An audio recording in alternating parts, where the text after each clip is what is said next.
Henry and the Elephant. Henry and Gordon were lonely when Thomas left the yard to run his branch line. They missed him very much. They had more work to do. They couldn't wait in the shed till it was time and find their coaches at the platform. They had to fetch them. They didn't like that. Edward sometimes did odd jobs, and so did James. But James soon started grumbling too. The Fat Controller kindly gave Henry and Gordon new coats of paint. Henry chose green, but they still grumbled dreadfully. "We get no rest, we get no rest," they complained as they clanked about the yard, but the coaches only laughed. "You're lazy and slack, you're lazy and slack," they answered in their quiet, rude way. But when a circus came to town, the engines forgot they were tired. They all wanted to shun the special trucks and coaches.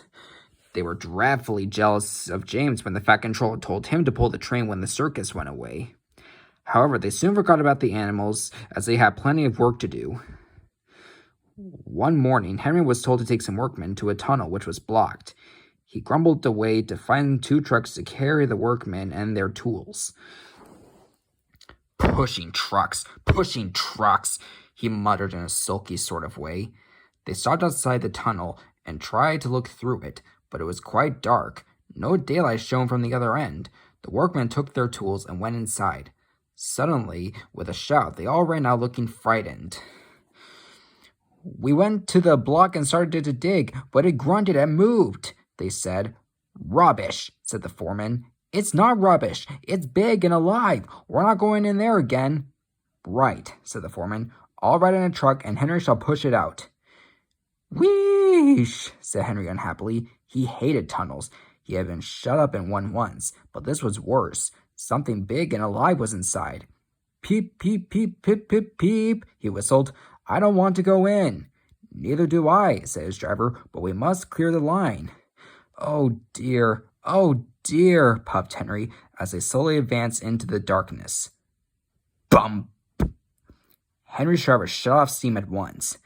"Help! Help! We're going back!" wailed Henry, and slowly moving out into the daylight came first Henry, then the trucks, and last of all, pushing hard and rather cross, came a large elephant. "Well, I never did," said the foreman. "It's an elephant from the circus." Henry's driver put on his brakes, and a man ran to telephone for the keeper. The elephant stopped pushing and came towards them. They gave him some sandwiches and cake, so he forgot he was cross and remembered he was hungry. He drank 3 buckets of water without stopping, and was just going to drink another when Henry let off steam. The elephant jumped and, whoosh! He squirted the water over Henry by mistake.